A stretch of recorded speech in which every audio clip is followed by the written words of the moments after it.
My parents are very fake. They try to portray them as being the perfect parents and me as this uncontrollable child. It's not like that at all. They'll egg things on. I'm not yelling at them out of nowhere. It's a response to something they did. Kyle's outbursts are so out of control that he has no control over what happens. Kyle come home drunk, started a fight with my wife, started pushing her around and everything, and she ended up having a heart attack. He didn't care. He never even went to visit her in the hospital. Last May, I wound up having to take Jim to the hospital because Jim's stress level was just so high, we couldn't control his blood pressure. He started yelling and screaming at me in the bed. We had to call security and have Kyle banned from the hospital. My parents and I don't own up to anything. It takes two to tango. Because of the way Kyle behaves, I keep all my guns locked up. And they're all kept here, no bullets, because I'm afraid that if he gets his hands on them, he may use them. Or if he gets me super mad, I may use them to protect my wife. I check the safe once a week for prey marks to see if he's tried to pry the door open. I worry for my life because you never know which direction he's going to take when he gets mad. I'm sick and tired of my mom and my dad crying and playing the victim to everybody. It is time for the truth to be told.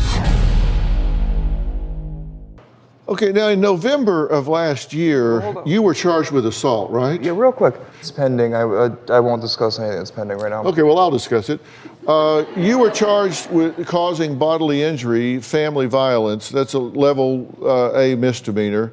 Confinement, 30 days in jail. Incidental investigation report. It says at 14-16 hours, dispatched to a disturbance in a parked vehicle, female advised that the male was her adult son and that he has hit her in the upper right arm 3 times, causing pain.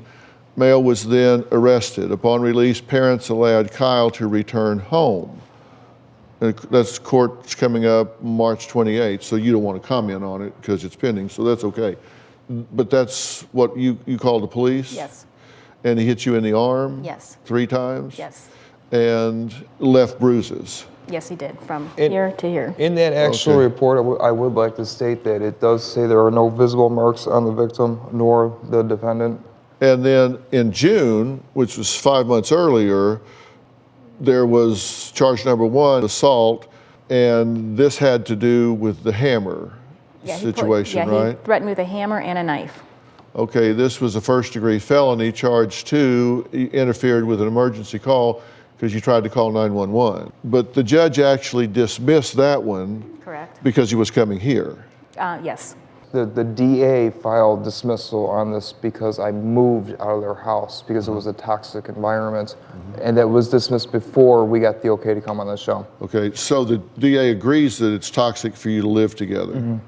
We get into a small argument and the cops are called, and they've been out probably in the past year 20 to 30 times,